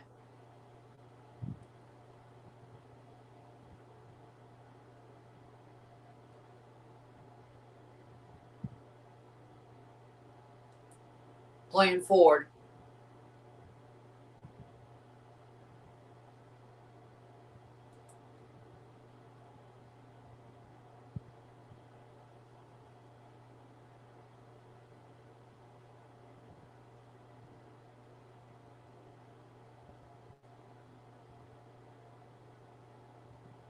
'70th minute. Do you see yourself living here, going to live in Canada? I mean, ideally, I want to live in Canada in any way, shape, or form. Ideally. Do I know if that's going to happen? It's tough. I think my best chance is, call the Pirate, but, we'll see what happens there. But, I would ideally,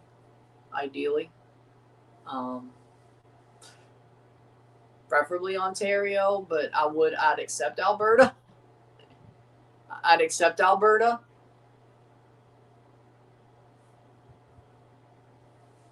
But, here's an idea for days with no World Cup games, for example, today. The fans vote who they want to see play from the teams eliminated. Imagine a Cabo Verde, Egypt final send-off. That would be awesome, honestly. But I also want Canada versus Japan. If you're going to do shit like that, give me Canada versus Japan as a friendly at a World Cup in Toronto. Since Toronto's a World Cup stadium, give me Canada, Japan, and Toronto. Please. Even Brock Lesnar loves Canada. Yeah, he lives in Saskatchewan. Who doesn't love Canada? Canada's a beautiful country. If you know Canada, why wouldn't you love Canada? Like, what did Canada do wrong to anybody? Except fuck South Park for that one. I love Trey Parker and Matt Stone, but fuck them for that one.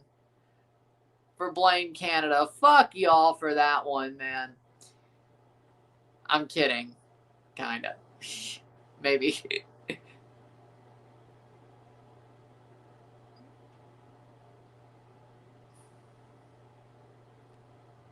Well, Justin Trudeau was a shitty prime minister, yeah. But Stephen Harper wasn't much better. So, it's the same thing. Imagine Japan versus Canada, USA versus Cape Verde, Mexico versus Congo. Do something called the World Cup Series. The hosts play final one send-off game versus the teams the world wants to see them play. I need Japan, Canada in my veins, man. If I couldn't get Italy, I want Japan. If I can't get Italy, Canada, I want Japan, Canada. Come on now. Give it to me.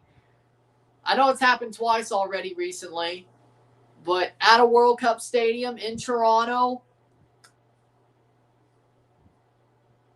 hook it to my veins. If I couldn't get Italy, Canada this summer, I want Japan. I know that's a hypothetical, but that would have been awesome. Hook it to my veins. But no. Again, it's the same thing I feel about a lot of politicians in general. 74th minute. Like a lot of politicians, I don't like many politicians, really. And the ones I do end up liking end up disappointing me. End up crossing all my red lines and disappointing me and becoming pieces of shit themselves. So, don't even care about politics, honestly. Just let it be what it is. Focus on the football. Because any politician that, maybe I am a jinx. Any politician that I like ends up becoming a charlatan, at least by their, well, either way, they sell out and end up becoming a charlatan too.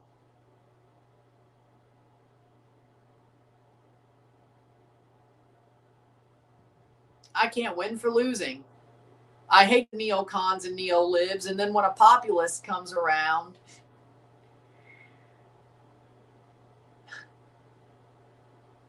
and I hate the red Tories, and I hate neocons and neolibs, and when a populist comes around, they end up being a charlatan sellout at some point who crosses all my red lines. It sucks being anarcho-capitalist libertarian. There's nobody who represents me on an actual party. There is nobody who represents me in an actual meaningful party. And the people I think who represent me end up becoming charlatans sometime when they're in office. I can't win. I shouldn't vote ever again. Or just vote for that joke-ass candidate in the Libertarian Party always.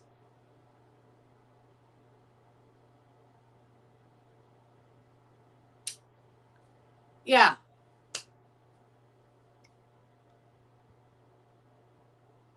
I feel like if I ran for office, I'd get JFK'd. And I feel like if I ever ran for office, whether it be prime minister or president or anything, I'd get JFK'd. Saint-Laurent shot wide. I would get JFK'd. These next 2 weeks. Because the next 2 weeks will be many days without a game and many people will tune in. I agree. But I don't mind the Canadian Championship being there. Yeah, honestly, I agree. Where are we? Okay, we read everything. Either way. Hell, Pierre didn't even get into office and he's a charlatan. That was the worst failure in Canadian politics. Pierre Poilievre blowing the prime minister or the House of Commons election last year. But hell, Pierre didn't even get into office and he's a charlatan neocon. He didn't even become the prime minister. Which I guess that's positive, I guess. If he did become a charlatan, at least either way. Either my picker is broken or I try to vote at least realistically of people that at least are populist, no matter what party they're from, and they end up being charlatan globalists anyway. Should I just vote for the Libertarian at this point? No matter who? Or just not vote at all?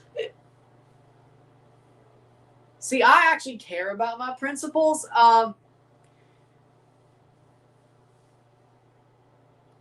Anti-war, true liberty.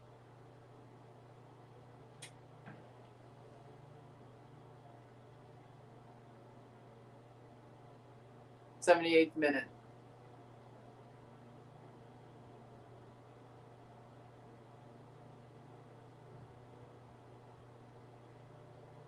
What the hell? 78th minute. Either way. Playing forward is forged. Can they win this game? Either way, I'll leave it alone.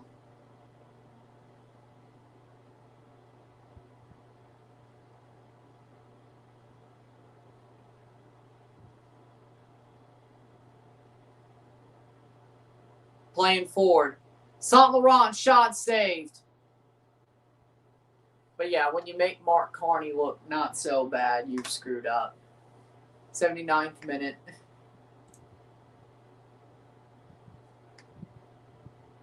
But yeah, no, if I ran for office, I would be JFK'd.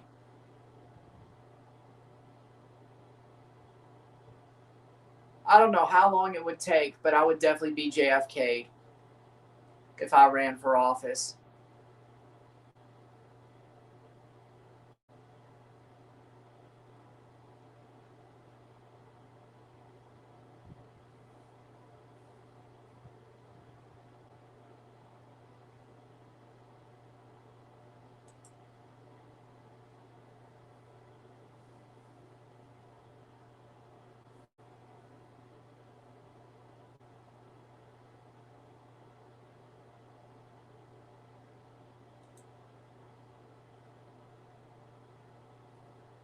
'80th minute.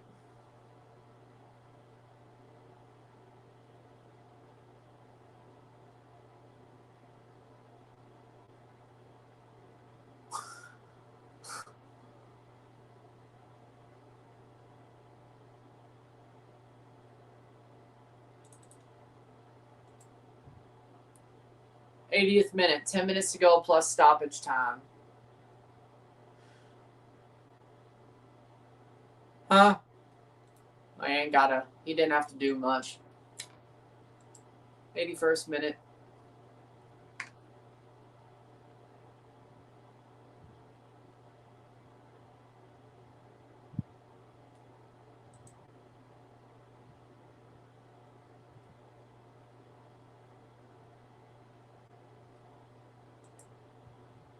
Blocked away.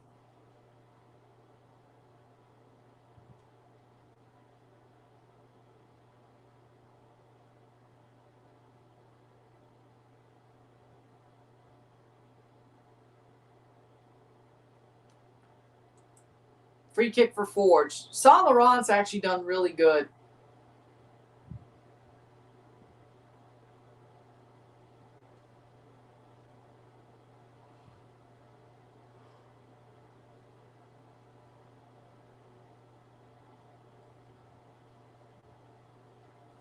Free kick. Holy Lord, they're already taking down the... Damn, that was quick.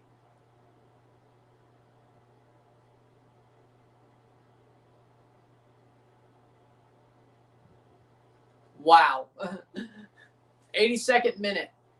They're already taking down the interim seats at BMO Field. Holy shit, that was quick. Saved. Holy shit, that was quick. Wow.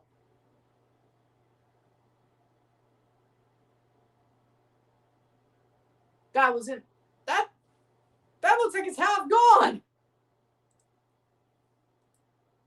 Jesus Christ. They look like they're half gone. Holy God. Wide. I guess they have to start setting up for the CNE very soon, though. So either way. And Caravana. Yeah, I guess so. Makes sense.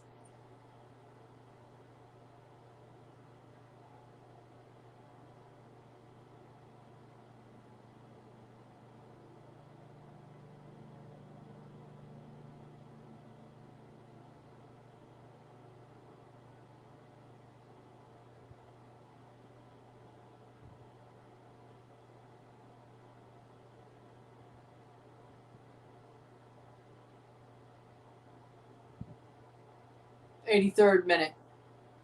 Playing forward.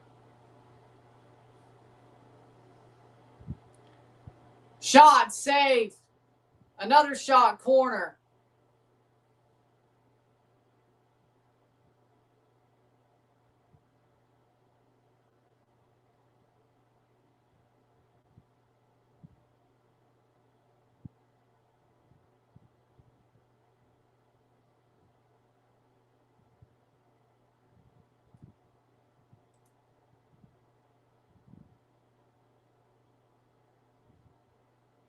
Cross in, header. Nowhere near. 84th minute.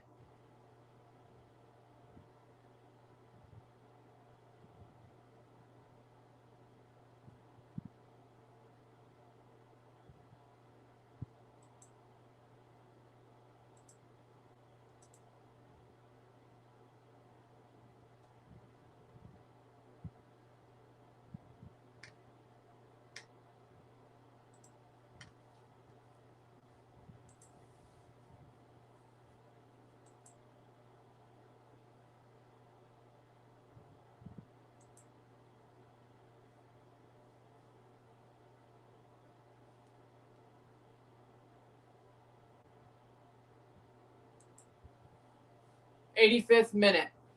Free kick for Forge.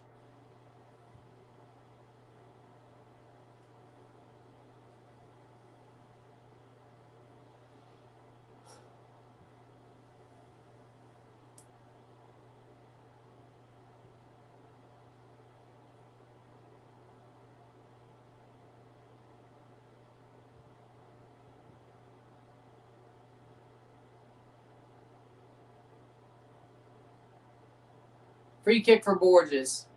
I mean, yeah, that makes sense. Yeah, like everybody crying about the Egypt game is like, come on now. Yell out 3 goals in 13 minutes. Shut the hell up. Like, yeah, the game might have had some, and I mean, the decisions were correct. It was just harsh.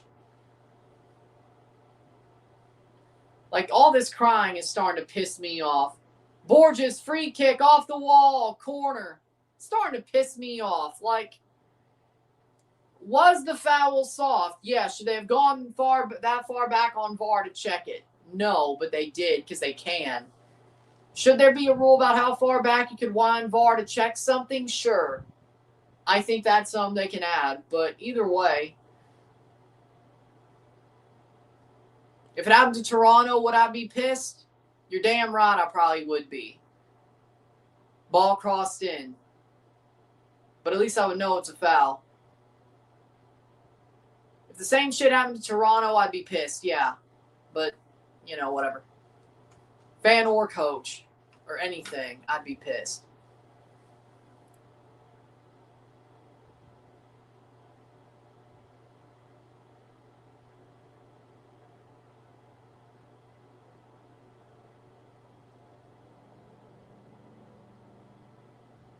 I don't.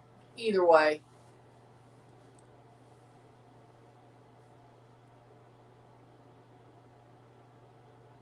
Wolff.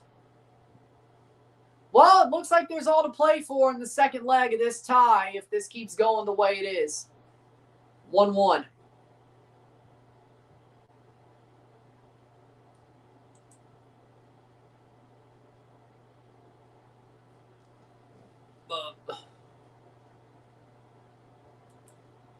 UEFA is prepared to block the return of Russian teams to international football after the International Olympic Committee provisionally lifted the country's suspension from global competition. Oh, fuck off, UEFA. The IOC lifted the ban. I agree. Especially Donovan. I mean, I always respected Clinton Dempsey, but my respect for Donovan wasn't ever really truly there the same way. How we doing, Cellar Door? How we doing? 1-1 for Saint-Laurent versus Forge. Second leg, of course, on Sunday.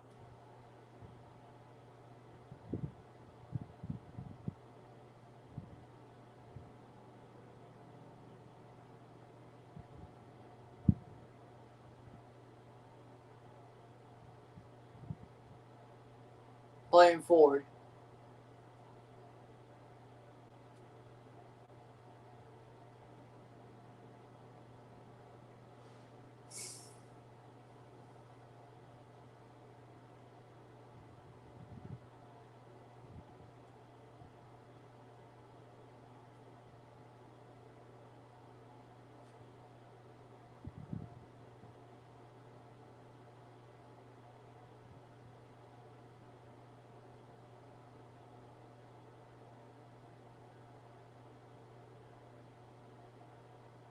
Damn, what a goal from Saint-Laurent earlier in the game.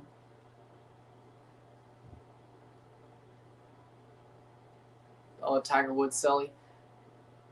Donovan's a better player than Pulisic, than the so-called Captain America.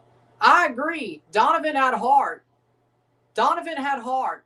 I don't care what you have to say. Donovan had heart.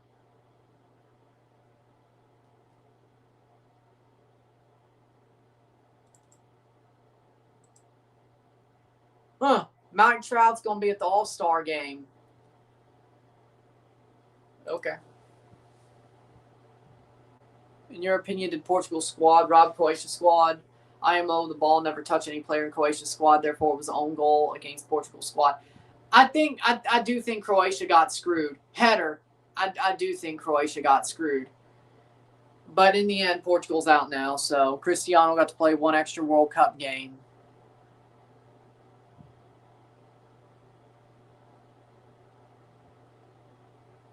Yeah, but I think it's also bad for the players.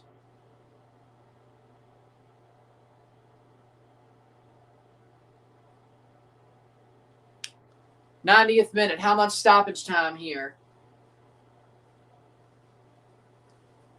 5 minutes of stoppage time for either team to win this game, but of course there's a second leg anyway. And away goals don't count, I don't think, in this tournament. Away goals don't count anymore, I don't think. So if it's tied after 180, then you have penalties, I think. So if I'm correct. I think they stopped caring about away goals in this, I think. So this being a draw is a real draw, not just Forge still in the lead. Yeah, I think away goals got taken away after 24. Pushed wide after Toronto basically won the tie against Forge on away goals. Pretty much. Playing forward, going back to the goalie, 91st minute. So, yeah, I think they took away. I think they did, but there was always some of the USMNT so-called golden generation, first Gio Reyna and now Pulisic. Well, Gio Reyna just gets disrespected.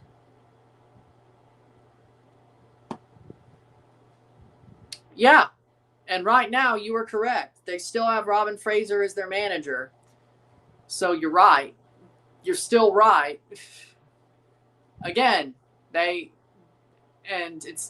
they fired him for anybody else, you'd still be right. But if they call the Pirate, you will be wrong. But as of now,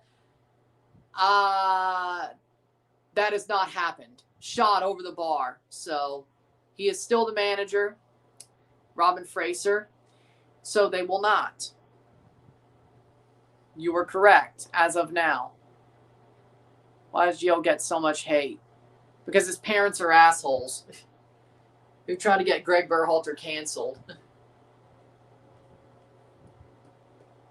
The only two people I've ever seen get grace from having a scandal and not get canceled or either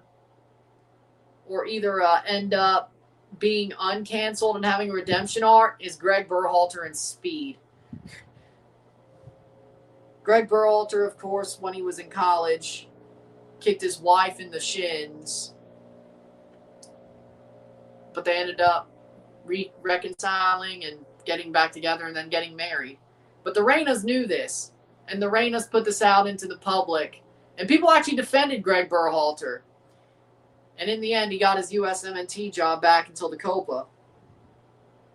Because Greg Berhalter, what do you know? People actually know the concept of growth. You wouldn't know that.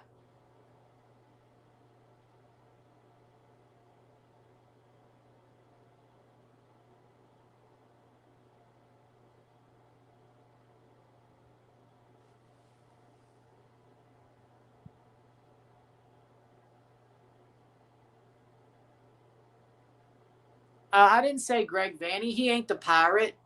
Greg Vanney would be just as shit as Fraser. And I'm not hyping up Josh Sargent. Well, we'd have to work through it. Greg Vanney, a Pirate. My ass. My ass. That man looks like a freaking French jackass. A French modern art jackass. That's what he looks like. Pirate, my ass. Greg Vanney ain't no pirate. That's an insult to pirates.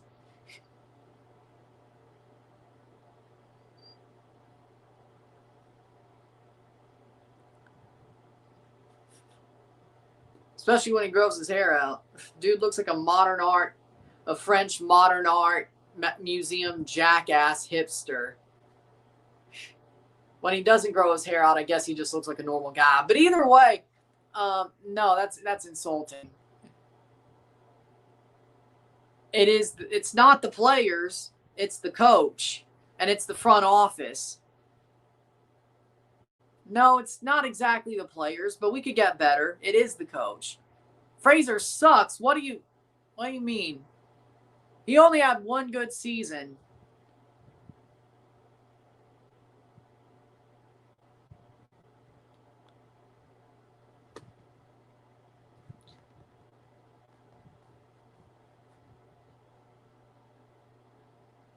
"95th minute. Header. Who has all the answers? Who's the autistic mad scientist when it comes to football? Who's the madman?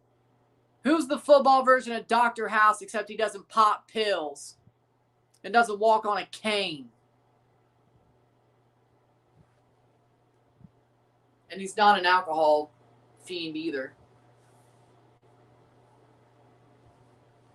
Who has all the answers? 95th minute, and Saint-Laurent draws 1-1. Honestly, really good performance by them. Forge, I think that's a fair result, but at least there's a second leg. With that being said, if you like this stream, like it, share, subscribe. You know what it is. Tell your friends. Hit that like button. Hit that subscribe button. Hit that bell notification once subscribe. Hit that hype button to put us up in the algorithm. Hit that join button to become a member. Send stats on the live streams. Comment on this video. Put this in playlists. Share friends and family. All that great stuff. I'll see you within the hour for the review of this match. I'll see you later tonight for the round of 16 recap quarterfinal predictions. I'll see you tomorrow for Morocco versus France, live RSR. Friday, we have Spain, Belgium, live RSR. Saturday, we have England, Norway, live RSR, and Argentina, Switzerland, live RSR. Sunday, we have the second leg of this tie, and maybe even the Montreal tie if they're in trouble against Vancouver, if they're in a precarious position.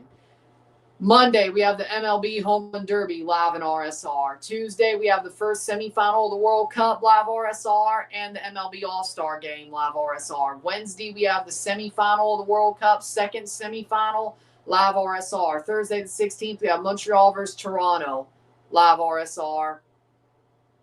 Friday, the 17th, we have the World Cup final prediction video. The 18th, we have the third place game live in RSR. And Sunday, the 19th, we have the Formula One Belgian Grand Prix live RSR and the FIFA World Cup final live RSR. So that's what the next week and a half looks like. I will see you later. I'm Ryan and I'm out. Peace. Well earned draw, can't lie. I agree.